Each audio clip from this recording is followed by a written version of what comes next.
These words were designed to reconcile a tainted, confined mind with that inner line and divine inside, so that for the first time you can see the meaning in being. But so that you can understand, we'll start where most can relate, and that's with the pain and chains of enslavement. So this letter is to the African Americanized, walking the pavements of this nation, but black is what most are claiming, because you never seen your motherland.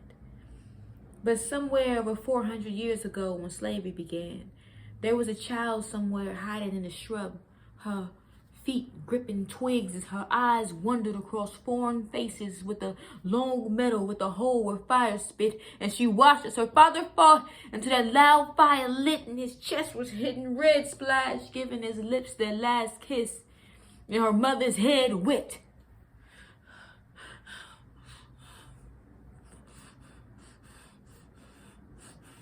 Giving that last glare of a stare that said, "You better grip those lips.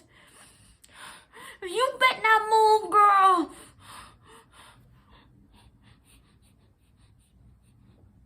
And a child silently watched her mother shipped to a new world, where her dignity and strength was stripped because monsters thought it was cheaper to breed her. So now her new husband has to hold back his cries and pride and wipe her eyes because Massa made her his new surrogate. So he had to watch as her belly grew, knowing what she's carrying, while the stitches still dripping from the backlashes and getting caught teaching his heritage. Now modern day slaves have the audacity to deny their heritage with arrogance, I guess ashamed of the ancestry we've inherited. So today, I ask that we take pride in being of the people that disperse this earth with people of every shade of clay.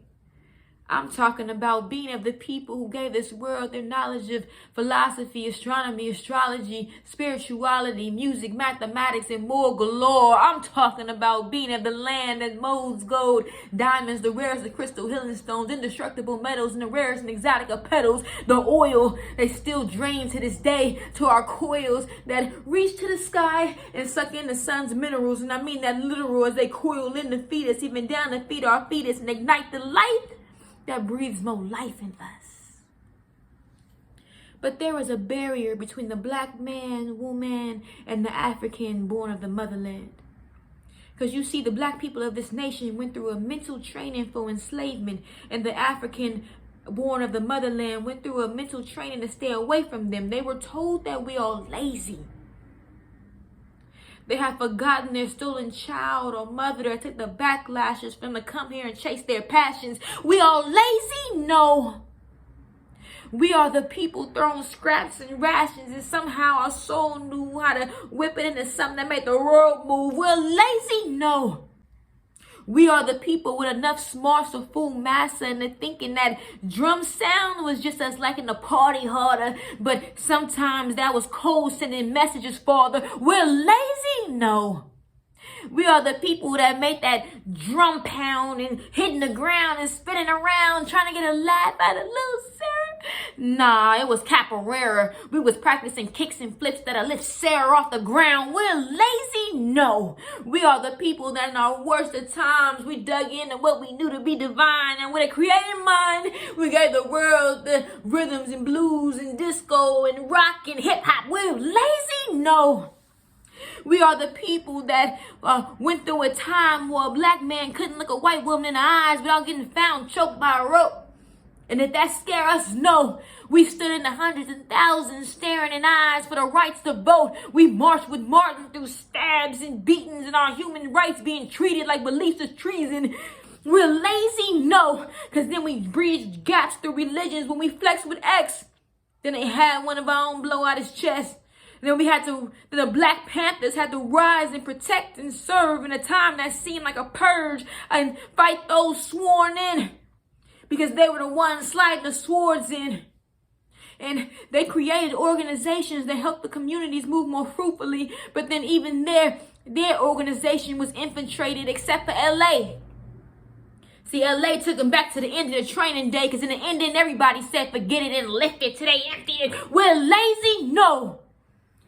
We are much more than what's been confused to you.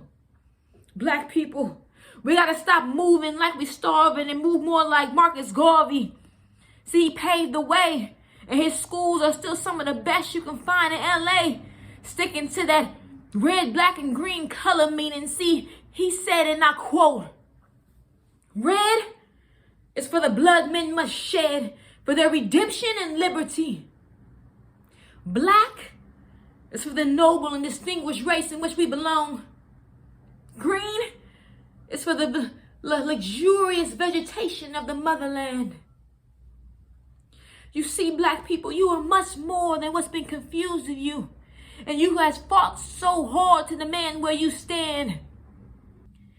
You see, I see a day we bridge the gaps between regions and religions and unite and elevate for the needs of the people. See, I see a day the masses raise its consciousness and realize the reality they've created, and to think anything less than that is their own choice of enslavement. See, we were taught that the African is our ancestors, and that's music to my ears. So let us represent ourselves the best as they visit here, because in actuality, we are theirs.